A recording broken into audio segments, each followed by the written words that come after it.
Este programa está patrocinado por For Founders Capital, el Angel Fund de Founders para Founders. Seed Rocket, el podcast de profesionales para profesionales. ¿Qué tal? Bienvenidos a Seed Rocket Startup School. Hoy de nuevo abrimos las puertas de esta maravillosa escuela digital donde recibimos a invitadas e invitados a los que pedimos que nos cuenten sus trayectorias, conocimientos, descubrimientos, aprendizajes y a su vez, pues oye, nosotros lo anotamos todo, lo empaquetamos en formato de este maravilloso podcast y lo escuchamos para, pues un poco para gozo y gusto y también para recomendación de todos aquellos que os estáis aventurando a emprender. Pero antes también os recomiendo, hombre, que si emprendéis, que si tenéis una buena idea, que tenéis algo que tiene ya una forma de algo que puede funcionar, hombre, pues también no está de más contactar con la gente de Seed Rocket, con Jesús Monleón y muchos otros cracks al frente. ¿Cómo estás, Jesús? Bienvenido. Pues muy bien, aquí a tope. A tope, ¿no? Claro, hombre, no me extraña. Estas aventuras que te pegas por la Patagonia, oye, maravilloso, ¿no? Es fantástico, la verdad que va muy bien. Son Qué chulada, qué chulada. unos días de desconexión a tope. Claro, brutal, ¿no? Yo, bueno, al menos lo que hemos tenido ocasión o lo que has compartido en tus redes personales, ¿no? No vamos a dar mucho más detalles, ¿no? Pero la verdad es que una auténtica maravilla, unos escenarios totalmente cinematográficos, ¿eh? No, sí, la verdad que Mira, ¿sabes qué? Que durante el tiempo que he estado allí es como que no he pensado prácticamente en trabajo, ¿no? Pero es volver y la misma noche que aterrizas ya empieza tu cabeza como Ay, ¿sabes? A sí, sí. pensar en trabajo. O sea que no. Exacto, de nuevo... Ha ido bien para desconectar un poco. Eso está bien. Has hecho un detox digital Sí. en general y de muchas cosas de la vida, ¿no? Sí, Que hoy en sí. día no hay tiempo para aburrirse sin duda. Bien, hoy ya te digo, os prometemos que no os vais a aburrir porque traemos un caso fantástico y tenemos a dos invitados que son Efrén Álvarez y Andrés Casal. ¿Cómo estáis, chicos? ¿Qué tal? Muy buenas, muy bien. Muchas gracias por invitarnos y por compartir este ratillo. Bien, muy bien. Muchas gracias por traernos. Cuando se trata de emprender, una de las claves del éxito es una óptima estrategia de fundraising que te ayudará a crecer con la mínima dilución. Desde Lean Finance elaboramos todo el proceso de obtención de tu préstamo en ISA, desde la fase de admisión hasta el momento del cobro, para que te centres en lo importante, tu empresa. Si estás en ronda y estás pensando en cofinanciar con Enisa, no dudes en contactar con nosotros en info@leanfinance.es o desde la web leanfinance.es. Muy bien. Pues casi todo el mundo, creo que la gente que nos escucha conoce Witaka. Witaka es un proyecto que nos recomendó en su día Luis Martín Caviedes para que viniera al Seed Rocket, vino al Seed Rocket y la verdad que tiene una trayectoria. La verdad es que no invertimos ninguno, ¿vale? O sea que ahí demostramos que no somos muy buenos como inversores, pero tiene una trayectoria espectacular como compañía. Y sí que me gustaría un poco, Andrés o Efrén, que un poco pues nos expliquéis un poco, oye, ¿qué hacéis exactamente y cuál es un poco vuestra historia? O sea, ¿por qué empezáis haciendo Witaka? Bueno, pues nosotros al final en Witaka ayudamos a la gente a comer mejor, ¿no? y a disfrutar más de la comida. Para toda esa gente que no tiene tiempo, no quiere cocinar, no puede cocinar y quiere comer bien, cuidarse y no dedicar demasiado dinero, pues nosotros lo hacemos posible enviándoles tuppers para toda la semana, que solo tienen que calentar y que son pues muy ricos y saludables. Oye, ¿y cómo empezasteis? ¿De dónde viene un poco la idea o el origen? ¿Cómo os conocéis? Explicaros así Bueno, brevemente de dónde y cuándo al final arrancasteis. fue como todo muy progresivo, ¿no? Nosotros estudiamos juntos, éramos amigos de la carrera, pasábamos mucho tiempo juntos, nos gustaba mucho pues, los negocios y mucho la gastronomía. Y estábamos como todo el tiempo pensando en qué vamos a montar, qué vamos a lanzar, qué vamos a hacer. Y bueno, llegó un momento que yo empiezo a cocinar, luego me entro en Masterchef, después de Masterchef paso por el restaurante Jordi Cruz y Andrés, que ya estaba currando en el área financiera de una compañía, me llama un día y me dice que está comiendo muy mal. Y digo, joder, si con nosotros que nos hemos rayado siempre por comer bien, por aprender, por probar y demás, ¿por qué estás comiendo tan mal? Y me dice, joder, pues porque curro un huevo, no tengo dinero, entonces tampoco me puedo poner a comer fuera todos los días y a gastar mi pasta en el menú y al final acabo comiendo pues cualquier chorrada por ahí y disfrutando cero y mal comiendo. Entonces yo justo en ese momento estaba en el restaurante Jordi Cruz y digo, oye, pues cocinamos los domingos, nos lo envasamos al vacío y nos lo llevamos a currar. Y la reflexión fue, oye, eso va a estar bueno. Y yo, joder, pues si se puede hacer para estrellas Michelin, ¿por qué no se va a poder hacer en casa? Y la siguiente respuesta de Andrés fue muy sencilla: si está bueno, lo vendemos. Y ya está. Y así fue el germen puro y duro. ¿Y cuándo empezasteis exactamente? O sea, esto fue súper pronto. Esto fue como en septiembre de 2013. Lo que pasa que ahí pues estábamos como pariendo la idea un poquillo. Hicimos una fase beta en casa, que estuvimos haciendo una fase beta de eso, de unos 3 meses, que hasta que dimos con un producto que medio se conservaba y estaba rico, y se lo lanzamos a unos colegas. A partir de ahí se corrió la voz y pues estábamos cocinando para 30 personas en una vitrocerámica de casa. Entonces, aquello no, eso sí que no escalaba. Y en ese momento pues ya decidimos, oye, pues cerramos el chiringuito de casa, que ya estaban todos los vecinos mosqueados, porque todo esto era en un piso de alquiler compartido con 4 colegas.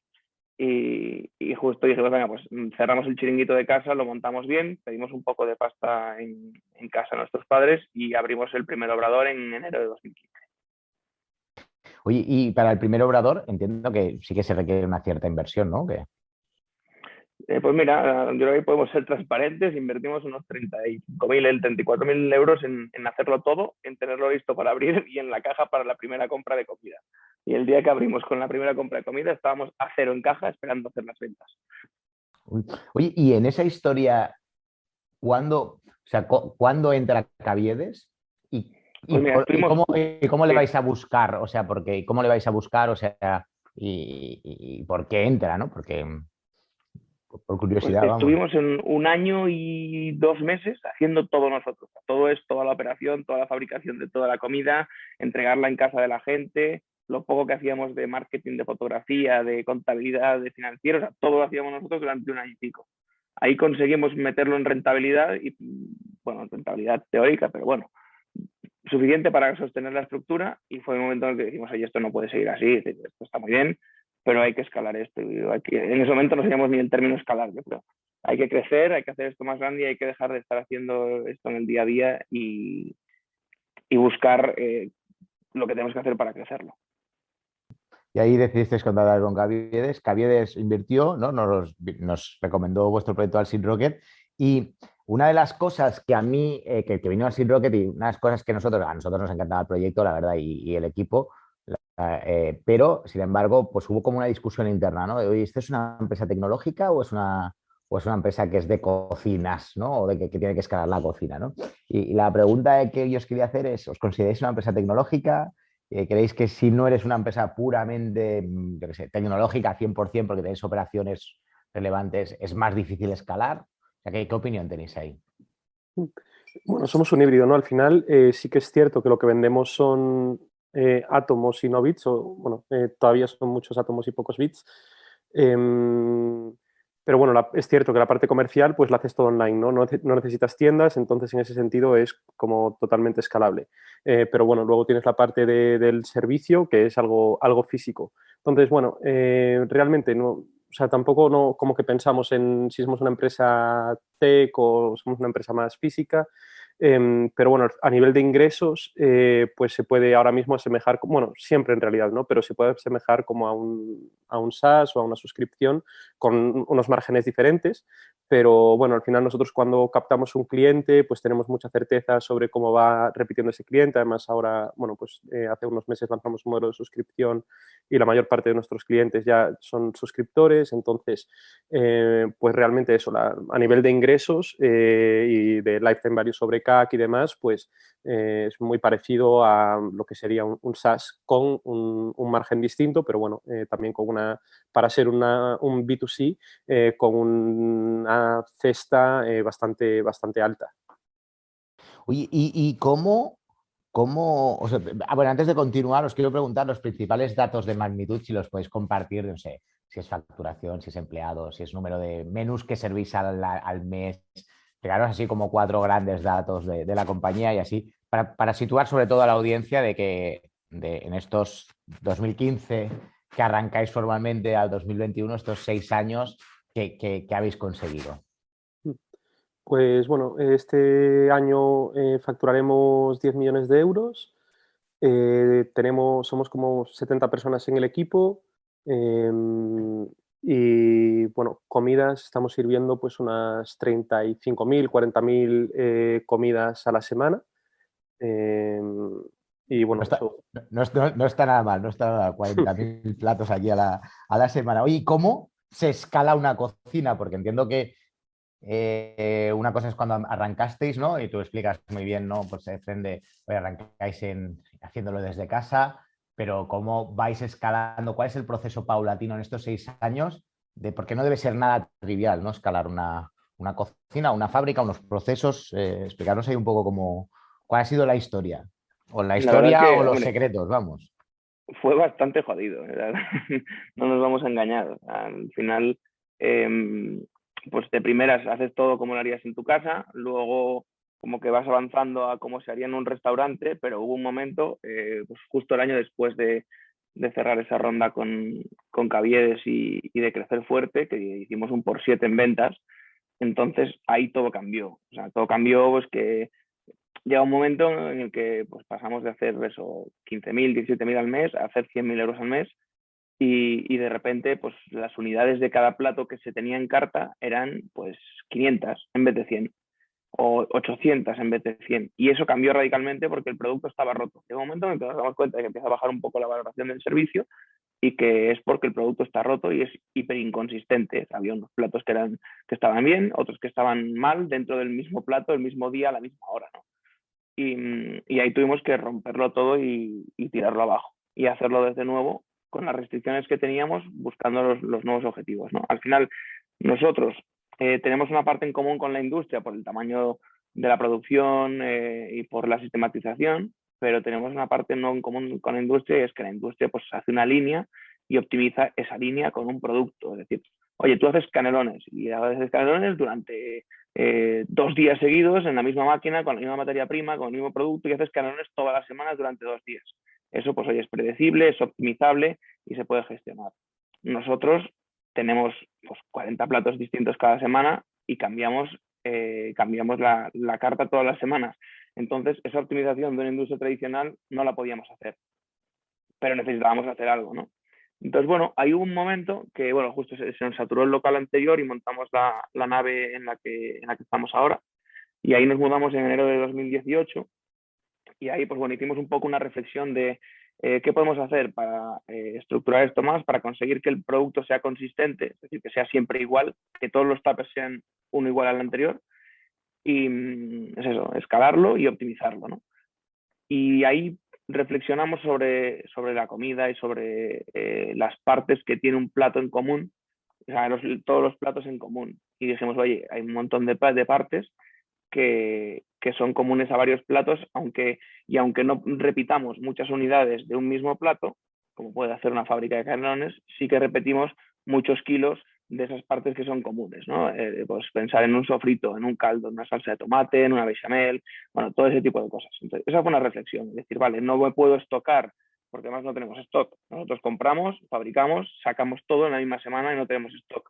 Entonces, eso tampoco era una opción. Es decir, vale, pues produzco de más y lo voy sacando porque tampoco es una opción, ¿no? Y bueno, en ese escenario vimos por un lado eso, vale, tenemos la opción de fabricar de más de las cosas que utilizamos en común para muchos platos. Bueno, pues eso ya es un principio. Eso nos dio el también conseguir que esa cosa que va en ese plato sepa igual en todos los platos.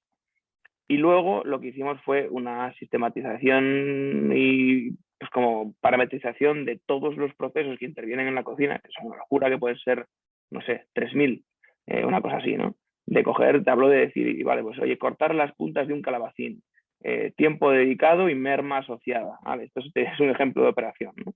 Oye, pues mira, el calabacín pesa 1 kilo, le corto las 2 puntas, va a pesar 950 gramos y he tardado 48 segundos. Pues con eso, con todos los productos, con todos los tipos de corte y después con todas las cocciones de cada producto. De forma que al final, montamos una especie de IKEA interno, ¿no? De decir, oye, tú en IKEA tienes la estantería, como se llame, Balm o LAC o lo que sea, o Mesa LAC, que es como modular y lo vas componiendo para hacer tu mueble ideal. Pues aquí es un poco igual. Nosotros tenemos componentes internos que combinamos unos con otros para llegar al plato final. Entonces podemos sistematizar y hacer de esos componentes no industrialmente asociado a una línea como pensarías en una industria, pero sí en gran escala y luego rematar y transformar eso en el plato final con unas pocas modificaciones. Y eso es un poco el cómo ha escalado. Oye, o sea que todo está procedimentado, o sea, al final es como, que dice, todo al final es, tienes un manual, ¿no? O sea, que si tienes que cortar una cosa, pues oye, funciona así, ¿no? ¿Y eso cómo llegaste? O sea, ¿te involucraste tú mismo o cogiste una persona de, digamos, como de operaciones, con mucha experiencia en fabricación o cómo fue ese No, no, proceso? no, ahí fuimos nosotros y fui metiéndome al barro máximo yo, porque al final es que nadie produce así. Entonces, oye, que a lo mejor puedes ir a buscar al mercado a alguien que sea bueno y que te ayude, pero esa información interna de por qué necesitas hacerlo así y de querer hacerlo así, había gente de la industria que nos decía que éramos unos locos. Que decía, estos de Witaka no van a vender más de 1000 platos a la semana porque es imposible que hagan eso cambiando la carta, están locos. Porque al final también con esa ingenuidad, ¿no? Que empiezas y eres ingenuo y no tienes sesgos del sector y dices, pues mira, yo esto lo quiero hacer, lo voy a conseguir y te buscas las castañas para conseguirlo. Y eso fue un poco la historia, el decir, vale, oye, esto tiene que pasar así, tiene que salir de esta forma, ¿qué necesito para conseguirlo? Sí, sí. Me has hecho recordar que Antonio González Barros siempre decía que es el fundador del Grupo Intercom, siempre decía que ser externo a la industria te ayuda a que eres tan ingenuo que hacer locuras, porque el resto de la industria piensa que vamos, que es imposible hacerlo, ¿no? Pero, oye, entonces, ¿cuál creéis que ha sido el reto de la compañía? O bueno, entiendo que vais cambiando el reto, pero o ahora tenéis retos nuevos, etcétera, pero ¿cuál ha sido el reto que os ha diferenciado? Digámoslo así, ¿cuál ha sido el reto? ¿Ha sido más la parte de captar usuarios o más la parte de producción o ambas? Ambas, sí, todo el rato. Es como que se van pegando, ¿no? Tienes que, o sea, cuando tienes la posibilidad de tener la oferta, coges y te tienes que romper la cabeza para saturarla y con demanda. Entonces estás todo el rato pensando en cómo generar esa demanda y cómo hacer crecer las ventas, cómo hacer crecer la categoría. Y una vez que consigues como escalar esa demanda, pues de nuevo el péndulo va al otro lado y va a la presión sobre la oferta, ¿no? Y tienes que volver a repensar el cómo hacer la producción, en cómo cocinar, en cómo pues eso, hacer la operativa para poder servir. Y es todo el rato, o sea, como de un lado a otro, todo el rato. Y ha sido difícil el equilibrar las dos cosas y el construir sistemas en las dos cosas que te permita como, pues eso, hacer crecer las dos y a un ritmo, al ritmo necesario cada una de las partes sin que te quedes pues o con demasiada poca demanda o con demasiada poca oferta. Porque ahora, bueno, ahora o inicialmente, ¿cómo captaba? O sea, ¿cómo habéis ido captando o este negocio capta? Entiendo que supongo que tendréis canales de performance y luego intentáis que la recurrencia sea muy alta, pero nos explicadme ahí un poco si es más viralidad, de recurrencia, hay performance o exactamente, o branding que hacéis, no sé. A ver, realmente crecemos fundamentalmente por recomendación y de manera orgánica. La parte de paid es muy pequeña en nuestro caso, vamos, menos del 20%. Y es casi todo pues de forma orgánica, por un lado, con contenido que generamos nosotros, nuestras redes sociales y demás, donde pues en Instagram tenemos 160.000 seguidores, y ahí pues como que vamos creciendo todo el tiempo.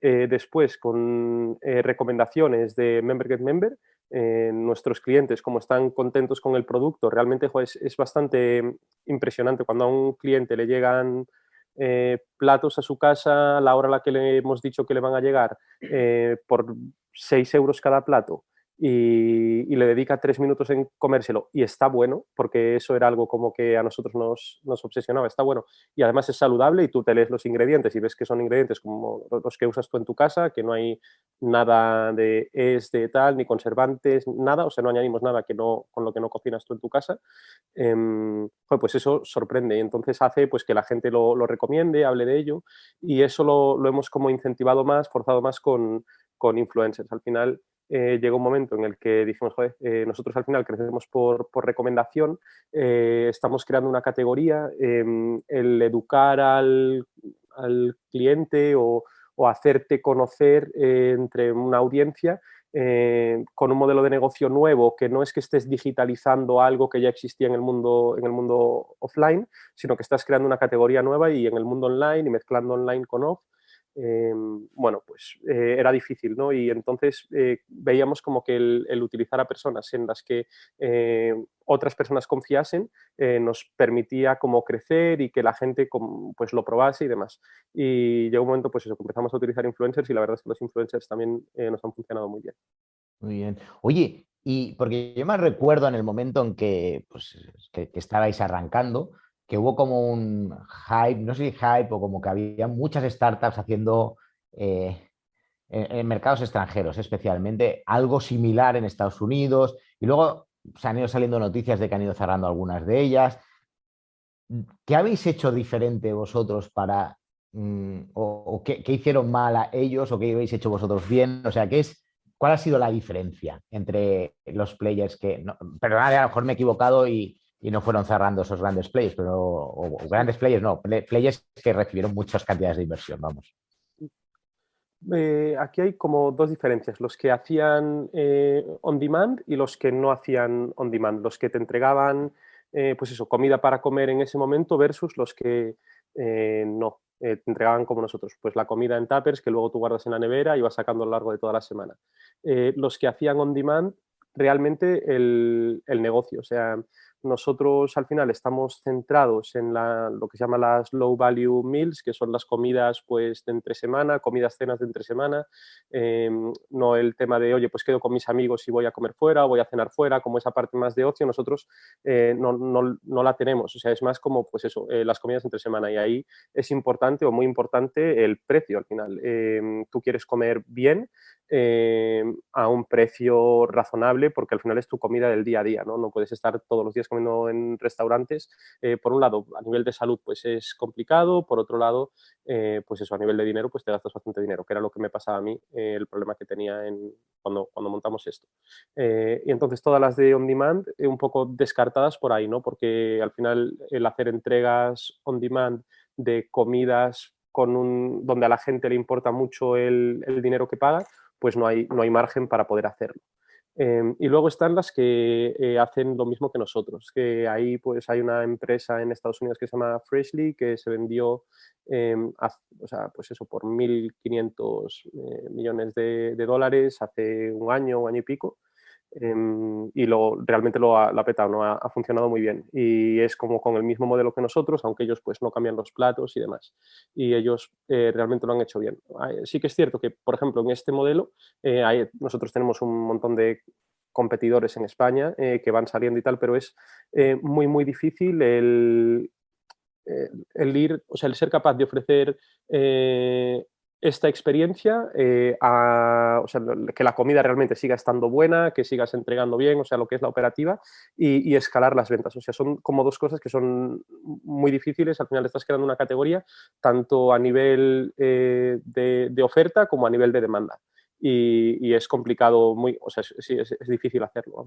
¿Y qué te iba a decir? Porque has comentado 2 veces ya lo de, oye, que te llegue a la hora y que esté bueno.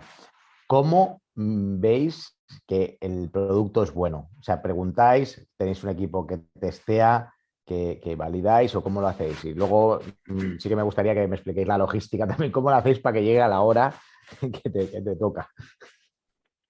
Pues a ver, eso, o sea, el que se fuera bueno era nuestra obsesión desde el momento cero, ¿no? Entonces, en primera instancia, pues, ¿qué hacíamos? Que nos gustase a nosotros y luego ya enviarse a la gente. A partir de ahí, nosotros, desde el primer día, sobre todo cuando estábamos haciendo la fase beta, que íbamos nosotros repartiendo de casa en casa, hablábamos con la gente, le preguntábamos qué les había gustado, qué no les había gustado. Y esa parte tan orgánica de preguntar a la gente al principio, pues la escalamos en el tiempo. Nosotros todas las semanas recogemos todas las opiniones de los clientes, nos las leemos todas, tenemos un equipo que se las lee, las filtra, transforma lo cualitativo en cuantitativo y a partir de ahí todo el roadmap de creación y de mejora de platos parte de esas ideas, de esas opiniones de los clientes para ir mejorando e iterando. Al final, como hemos conseguido escalar el modelo, está tan parametrizado que nosotros podemos modificar un plato o lanzar un plato nuevo prácticamente de una semana para otra. O sea, cuando piensas en un McDonald's y lo que tarda McDonald's en sacar una hamburguesa nueva al mercado, que a lo mejor desde que paren la idea hasta que la lanzan pasa un año, nosotros lo podemos hacer en una semana o en 15 días, no con un producto nuevo. Entonces estamos continuamente iterándolo. Hay una persona de I+D que se dedica a hacer pruebas y ver cómo las reciben los clientes y cómo las valoran, y a partir de ahí ir iterando cada plato. Al final es un bucle de iteración, como puede ser en producto digital una mejora, lo que pasa es que la aplicamos a un producto físico. Ya, ya. Hostia, no, impresionante, tío. O sea, que la verdad que no debe ser nada sencillo. Oye, ¿cómo hacéis para que lleguen a la hora, o sea, la logística? O sea, porque al final no entiendo que no distribuís vosotros, sino que tenéis redes de terceros, ¿no? ¿Cómo os aseguráis de que Tenemos la redes de calidad? terceros, pero nosotros diseñamos toda la ruta completa. O sea, al final, el tercero pone a tu disposición un vehículo con un conductor para unas horas y todo lo demás lo diseñamos nosotros. ¿Y por qué? ¿Por qué lo habéis hecho así? Porque nosotros nos dimos cuenta de que podíamos optimizar mucho más las entregas que ellos y que podíamos controlar la experiencia del cliente, que al final era para nosotros la clave. Porque nosotros hay una cosa que hacemos, tú cuando haces tu pedido, pues oye, eliges lo que quiero recibir pues en Barcelona el lunes por la mañana.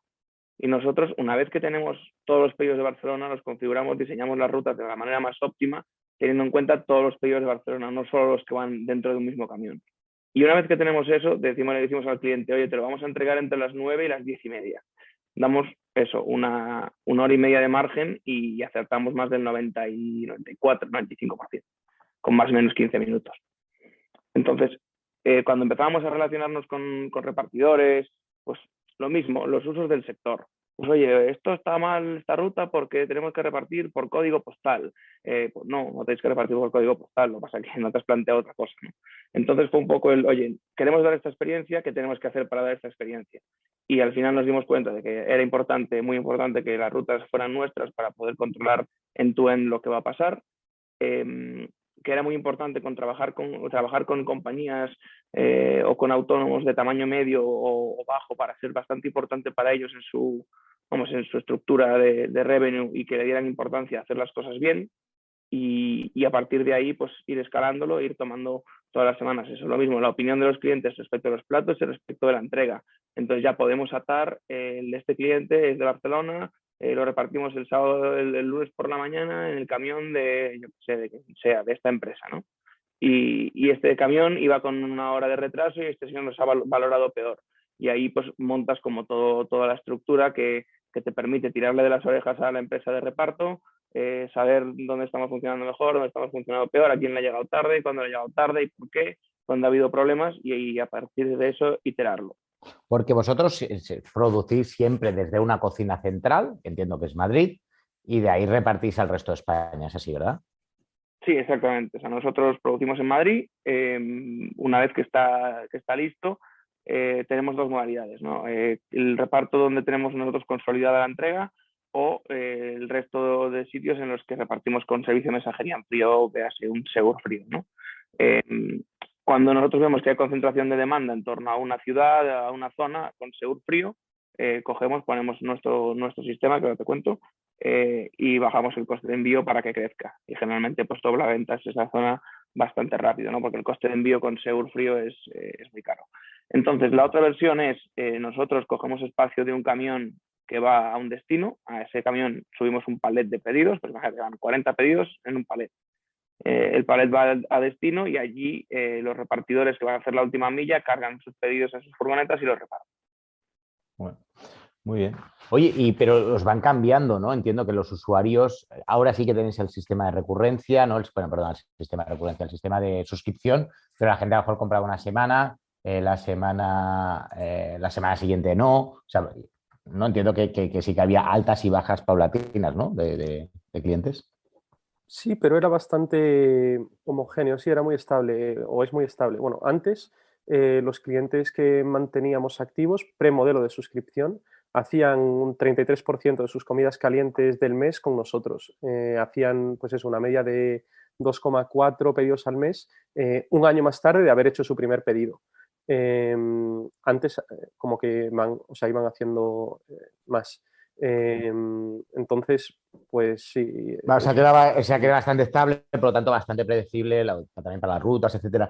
Oye, y Andrés, todo el tema de sois dos co-founders y sois co-CEOs. ¿Cómo os lo repartís el trabajo?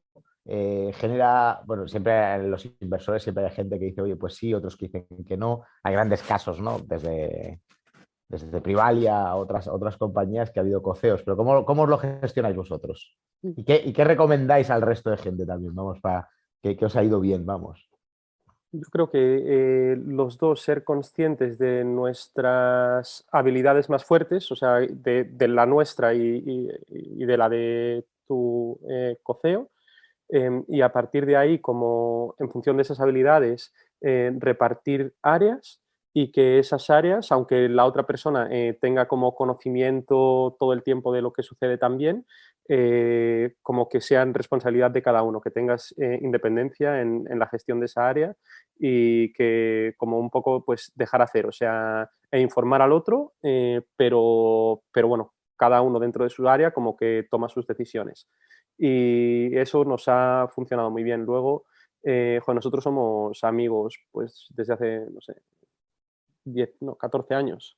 Y vivíamos juntos, estudiábamos juntos, pasábamos mucho tiempo juntos, veíamos la vida de una forma bastante parecida, nos llevábamos muy bien y como que pensábamos pues que podíamos encajar, ¿no? Y eso pues ayuda siempre cuando hay conflictos o lo que sea, pues hablas las cosas también y sabes que es una persona como con la que puedes hablar, y pensamos bastante parecido, entonces eso pues también ayuda, ¿no? Si, no sé, a lo mejor piensas más distinto, discutes más, pues tienes más roces. Ya.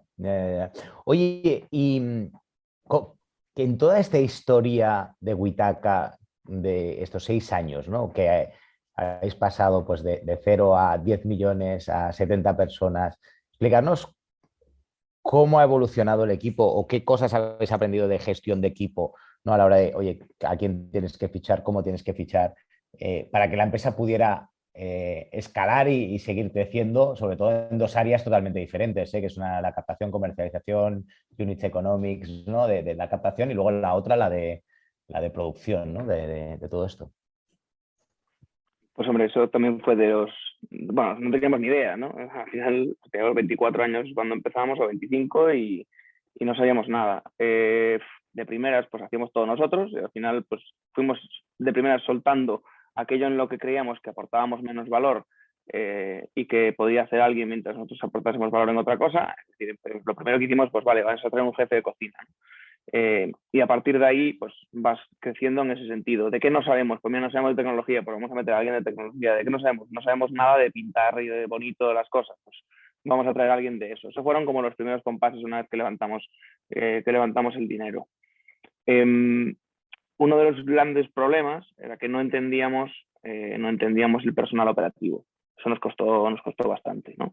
Al principio, pues oye, nosotros pues, venimos de un entorno de pues, estudiar ADE, de gente que trabaja pues eso, consultoría, en banca, inversión, en empresas, en tal, que todo el mundo es ambicioso, todo el mundo pues quiere crecer. Entonces, de primeras dijimos, oye, vamos a poner variable para toda la compañía.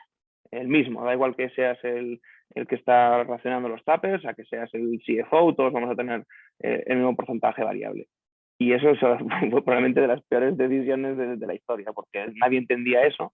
Y luego venían y te reclamaban las horas y no entendías nada. Digo, joder, pero si tienes un variable, ¿qué más te dan las horas, ¿no? Entonces, eso fue de las cosas complicadas que nos costó gestionar en los primeros años de compañía, hasta que entendimos que era un grupo de personas distinto, con necesidades distintas, con una forma distinta de ver y de entender el trabajo.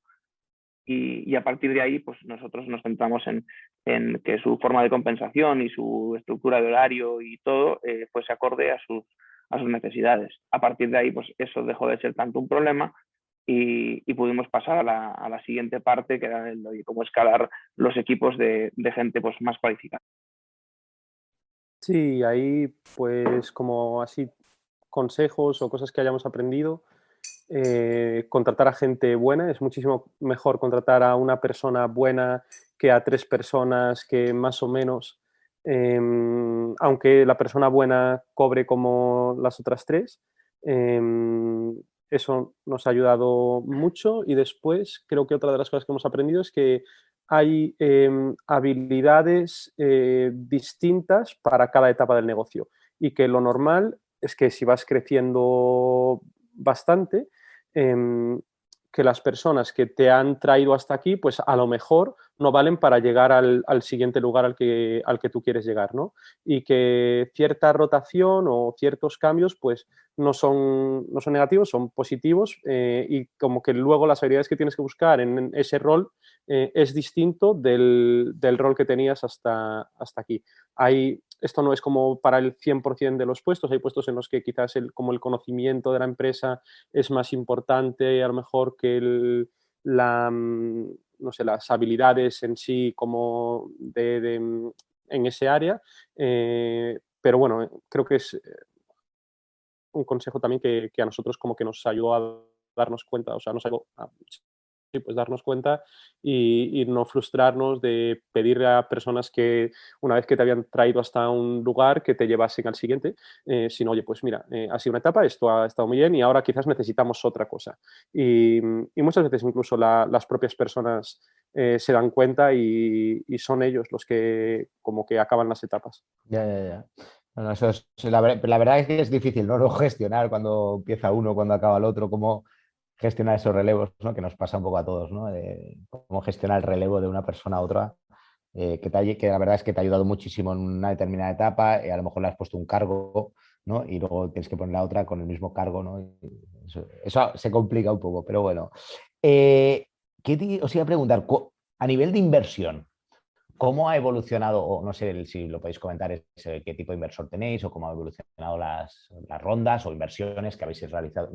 No, no inversiones, sino inversiones de accionistas nuevos en la compañía, vamos. Mm. Porque vosotros, que yo, o sea, aparte de Luis Martín Caviedes, es decir, no tenéis como un venture capital al uso, ¿no? No, no, bueno, Caviedes es lo más parecido. A ver, realmente, al principio, pues eso, entró Caviedes y Tartel también, y ahí pues fue como una ronda así, que hicimos 300.000 euros, y realmente nosotros en ese momento nos habíamos gastado 0 euros en marketing, estábamos vendiendo como, pues eso, 15.000, 17.000 euros al mes, sin haber invertido cero euros, o sea, no habíamos dado ni cupones de descuento por no haber dado. Y a partir de ahí fue como que vamos a ver si esto escala en la parte comercial y vamos a ver si invirtiendo dinero somos capaces en marketing, somos capaces de captar clientes a un coste de adquisición que pueda ser sostenido por el lifetime value y si somos capaces de hacer crecer esa captación de clientes. Y si la retención luego se mantiene en estos nuevos clientes que vayamos captando. Y ahí fue como, pues muy bien, una etapa como de pues un riesgo bastante alto y que las cosas como que lo validamos eso.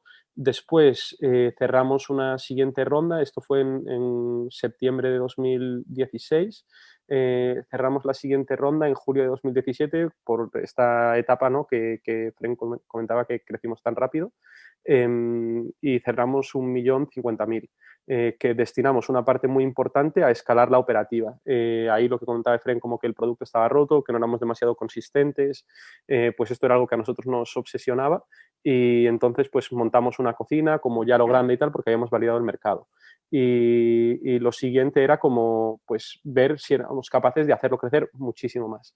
Y ahí la verdad es que nos quedamos algo cortos de dinero. No nos dio tiempo a validar que éramos capaces de hacer crecer el mercado en el tiempo que tuvimos, ¿no? Nosotros al final nos mudamos a la nueva cocina en enero del 18 y en marzo del 18 vimos que en julio nos quedábamos sin dinero. Y joder, teníamos 3 meses, o sea, habíamos estado súper centrados en la operativa, en construir la nave, no sé qué tal, y no nos había dado tiempo como a demostrar tracción.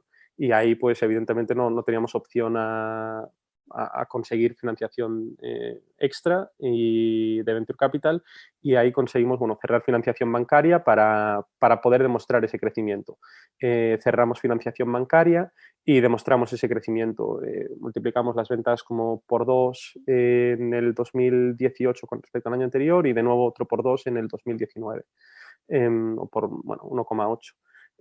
Y ahí fue cuando cerramos la última ronda que hicimos, que fue con Bewater, donde ya éramos rentables, teníamos un tamaño pues relativamente grande, seguíamos teniendo ambición por seguir creciendo, pero bueno, como que ya éramos rentables. Y con el dinero de Bewater pues fuimos capaces de capitalizar la deuda que hayamos generado en todo ese tiempo para poder crecer, la capitalizamos, conseguimos un extra para poder seguir creciendo y por imprevistos y tal.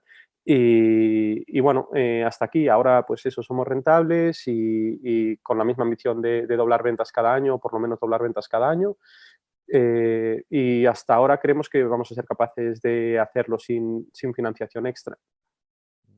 Pues muy interesante también, porque no habéis tomado como que la opción estándar, ¿no? que tomamos la mayoría, o que toman algunos, ¿no? de ir a base de Venture Capital, sino más de otro tipo de inversores ¿por qué lo habéis hecho esto de no ir tanto más a un Venture Capital como más agresivo y más a una compañía pues más de que puede ir creciendo sostenidamente con EBITDAs? O sea, ¿ha sido una cosa premeditada por vosotros, una cosa reflexionada, o simplemente que vosotros pues estáis cómodos con ese modelo o cómo? No pudimos en su día, básicamente porque no pudimos. Intentamos en ese momento en el que no hayamos sido capaces de demostrar tracción, nosotros ahí sí que como que intentamos levantar una siguiente ronda y demás, pero no pudimos. Y después, cuando cerramos la ronda con Bigwater, pues parecido. Teníamos como la opción de intentar ser más agresivos, intentar forzar el crecimiento, o una opción como más conservadora y ya habíamos llegado a rentabilidad. Entonces, ahí no pudimos en su momento, nos costó mucho como levantar dinero, vamos, que no lo conseguimos y dijimos, bueno, pues mira, vamos a ver si somos capaces de ir doblando ventas con nuestros propios recursos y a ver hasta dónde somos capaces de llegar. Hay una parte también en la que o sea, yo tengo dudas, ¿no? De hasta qué punto nosotros podemos acelerar, bueno, nosotros y en general, se puede acelerar el mercado de una forma sana con dinero extra. Yo creo que los mercados crecen a un ritmo determinado. Ahí sí que es cierto que hay mercados como que tú les metes más dinero y eres capaz de hacerlos crecer muchísimo más, pero creo que hay otros en los que no, que quizás con más dinero pues igual no eres capaz de hacerlos crecer muchísimo más. Y creo que en nuestro caso pues era algo así. Había dudas también sobre si éramos capaces de hacer crecer más el negocio con dinero extra. Y, joder, pues con esa duda y tal, pues quizás no tenía tanto sentido, ¿no? O sea, una vez que teníamos esa duda, quizás ya no tenía tanto sentido el levantar más dinero. Y bueno, en realidad por eso lo decimos al principio, porque no pudimos, y luego porque pensamos que, o sea, teníamos dudas sobre esto. Súper interesante esa reflexión, porque muchas veces la gente se pone a perder o a crecer muy rápido, perdiendo mucho dinero, pero a lo mejor no genera una ventaja competitiva, ¿no? O simplemente el mercado no crece al mismo ritmo y acabas perdiendo bastante dinero por los costes de captación, etcétera, ¿no? Y es como que cada producto, ¿no? Cada mercado pues tiene sus ritmos y sus tempos, y a veces poniéndole más dinero no vas más rápido. Oye, has comentado una cosa que para mí sí que es muy importante, sobre todo en los negocios, yo me fijo muchísimo, que es la retención, ¿vale? Vosotros ahí, en el tema de retención, que es un tema que has comentado varias veces en este podcast, ¿trabajáis de alguna forma especialmente? O sea, ¿tenéis como un equipo dedicado a retención o hacéis, no sé, cosas especiales para retención? ¿O es simplemente que el producto es tan bueno que no le dedicáis y, oye, esto funciona y andando ya está? ¿O tenéis que decir como un onboarding que si sabe que compra más de 2 veces se repite, entonces forzáis que compre 2 veces, o que le hacéis alguna promoción? No sé, ¿tenéis alguna cosita especial en eso de retención? Siempre lo hemos intentado hacer todo con producto y nunca con marketing. O sea, siempre hemos ido midiendo como las cohortes y hemos ido intentando mejorarlas siempre con producto. Y realmente, pues eso, entender muy bien qué es lo que quiere el cliente, monitorizar las cohortes todas las semanas y ver cómo es la evolución. Y siempre trabajar el producto, mimarlo mucho para ser capaces como de retener, y siempre ha sido como producto. Bueno, súper interesante. Oye, ya la última pregunta y acabo, ¿vale? Bueno, tengo 2, pero esta te voy a hacer la de internacional sí, internacional no. En algún momento tuvimos alguna conversación, nos planteáis internacional, no sé si ahora os lo planteáis. ¿Cuál ha sido un poco vuestras reflexiones sobre crecer en este modelo en otros países? Pues a ver, nosotros siempre nos hemos planteado que esto es un problema global y entonces pues nos gustaría atacarlo de manera global, y esa ambición de ir fuera de España siempre está ahí y acabará por llegar. Por el momento de compañía en el que estamos, ahora mismo estamos prácticamente pivotando a modelo de suscripción y lo que queremos es terminar de consolidar este modelo, entender cómo funciona el modelo, cómo retiene, cómo conviertes, a cuánto conviertes, a ver esos ratios de Lifetime Value CAC, cómo se comportan a plazo, ver cómo sigue creciendo en España, que oye, está muy bien, vendemos 10 millones en España, pero 10 millones son 6.000 personas a la semana, que en España hay 45 millones, no me creo que el mercado esté topado en España, ¿no? Y una vez que tengamos eso, pues tendremos que plantearnos en un momento en el que el gradiente, ¿no? O sea, la curva de crecimiento en España empieza a aplanarse, si a lo mejor tiene sentido irnos ya afuera. O sea, creemos que sí, creemos que tendrá sentido irse y creemos que además es posible que un player del sur de Europa o de países con más arraigo gastronómico, más tradición gastronómica, más capacidad de hacer buen producto, se lleve ese mercado en internacional, pero lo estamos llevando yo creo que con calma y centrados en tener esas cosas claras. Lo que sí que podemos hacer, que a priori, por lo menos para los test, para cuando queremos probar a lanzarlo, es lanzarlo desde España y después ya nos plantearemos si tenemos que construir algo allí. Muy bien, muy bien, muy bien. Oye, y ya por acabar, es para Andrés porque publicó un tuit que la verdad que a mí me gustó mucho y solo hay una cosa peor que no tener números y es tener mal los números, ¿no? Andrés, si quieres comentar un poco ese tuit, porque la verdad que a mí me gustó mucho y me hizo pensar, porque ya, alguna vez yo he tenido algún número mal, he pillado un mosqueo porque has tomado decisiones malas, etcétera, etcétera. Pero bueno, explícanos ahí un poco. Pues sí, básicamente cuando no tienes números, pues tomas decisiones pues por intuición y ya está, ¿no? Y luego pues puedes monitorizar como los números grandes y ya está.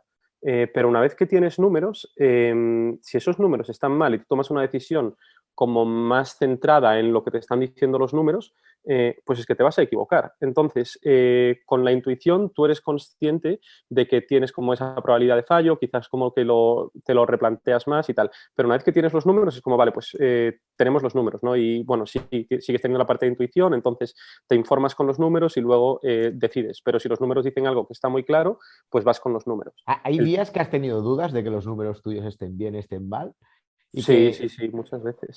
¿Y qué haces en esos casos? Porque yo también los he tenido, ¿eh? Cosas que son incoherentes, cosas ilógicas, o que habéis hecho algo especial, habéis tomado una...